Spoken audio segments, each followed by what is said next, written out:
Simple lang yan. Kung ayaw mong masuspend sa Upwork, huwag kang gumawa ng kagaguhan. Sa comment ni Jamil, sabi niya, paanong hindi masuspend sa Upwork? Sabihin natin na mas broader yung question niya. Papaanong hindi masuspend sa mga clients? Paanong mapatagal ang inyong freelancing career? And I guess I have a say on this because oldest pa lang si Upwork at meron pa rin akong Elance account, nandun ako sa platform and never akong nasuspend, ever. Kahit pa may mga mangilan-ilang siyang clients na bibigyan ka ng negative feedback, lumaban ng profile natin. Ang naiwan lang ata sa profile ko is mga 2010 projects, but prior to that, may mga nakuha na talaga ako na clients doon. And it's pretty simple.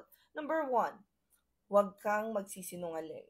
Number 2, huwag kang gagawa ng against sa terms and conditions nila, including but not limited to using auto-clickers. Yun yung pinakamalaking nila. Kasi pag naka-early contract ka, tapos gumamit ka ng auto-clicker, nababasa yan talaga ng system nila.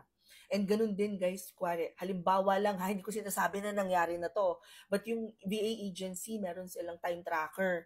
Nakikita talaga nila guys doon sa time tracker kahit wala pa yung screenshot kung ano yung mga websites na pinuntahan ninyo or ano yung mga apps na nagra-run sa system ninyo.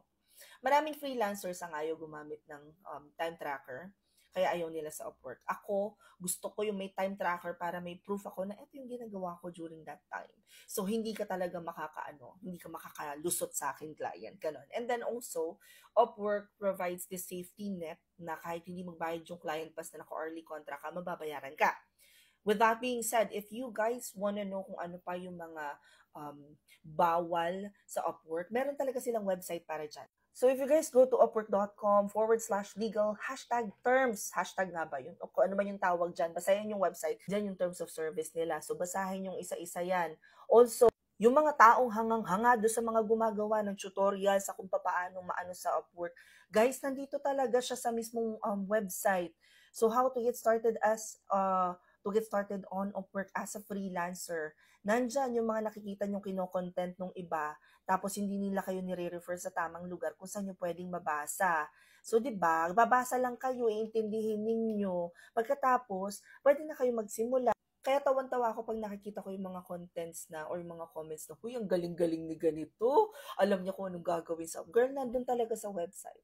I mean, anyway, sana makatulong to. If you have very specific questions about your freelancing business, comment nyo na lang siya dyan. And also, don't forget to follow for more work from home chismis. Bye!